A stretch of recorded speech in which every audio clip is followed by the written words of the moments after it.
Hello, Dr. Grant. Hello, Corbin. These students at New Jersey's Montclair State University are practicing a classroom greeting. Hello, Laura.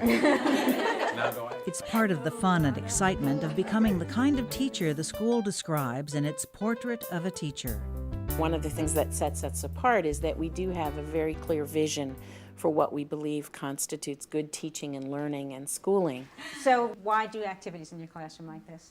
Learning to teach takes place over the course of an entire career. And what we are committed to do is to prepare our students to be excellent beginning teachers who know how to continue to learn and grow and develop as teachers. So everyone look at me. Everyone give me the sign. Montclair has developed a network of some 25 partner school districts in the area, where students like Andrea Mayernick get their first exposure to the classroom. They really push hands-on, jump right in there, get your feet wet. Because, you know, in the end, that's where you need the most experience. You learn the most from practice. How many hops till 20? Mayernick student teaches at Bradford Elementary School with her cooperating teacher, Serena Swain. You are going to guess or take an estimate of how many pennies you can grab with your hand. I'm in the first grade with Miss Swain, and it's just been such an amazing experience to just interact with the children on a daily basis and to be with Miss Swain. She's an amazing mentor. I don't know if this surface is really good for grabbing, so maybe use a slate or a book. Mm-hmm. The preparation I need, and it's really given me the confidence that when I take over my own classroom, I can do this. I'm capable, and I can do it well. You can't learn how to teach in a vacuum. And reading about teaching in a book, watching a video, albeit it might be very interesting and helpful, you've got to roll up your sleeves and you've got to get into it.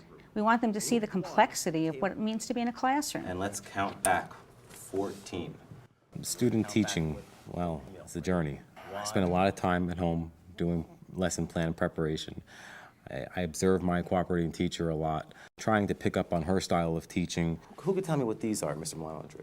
It's something just like this. And all the support that Montclair State has to offer has been great too, because you need a lot of support for this. So what numbers do we have to subtract? One of the things I'm trying to teach Joe is sometimes you have to be flexible within your planning, and so I let him see my lesson plans as well. They're certainly not as thought out and as detailed because you just don't have the time. If I spent 3 hours planning every lesson, you know, I'd have no life. Your lesson was incredibly well planned, which... Once a week, student teachers meet with their professor and cooperating teacher to get feedback on their progress. You know, aside from the emotional benefits and positive feedback that you gave to them, when you're talking about difference, maybe write the actual number model on the board, so instead of, and explain what that is, that you're subtracting from the higher number to the lower number. I go home at the end of the day smiling, even though I'm stressed out, even though I know I still have an hour or two at home planning, I feel good about it. Who could tell me what a mile is? This never-ending journey. At weekly support group meetings, the student teachers learn to lean on one another. A lot of times new teachers are reluctant to ask for help because they think that it doesn't bode well for them. They should know everything. And we want to let them know that you can't know everything, you know, and to how to get assistance when you need it. The last thing would be, what's the difference between what you estimated and what you actually got? I don't believe that good teachers are born. I believe that we educate people to become good teachers.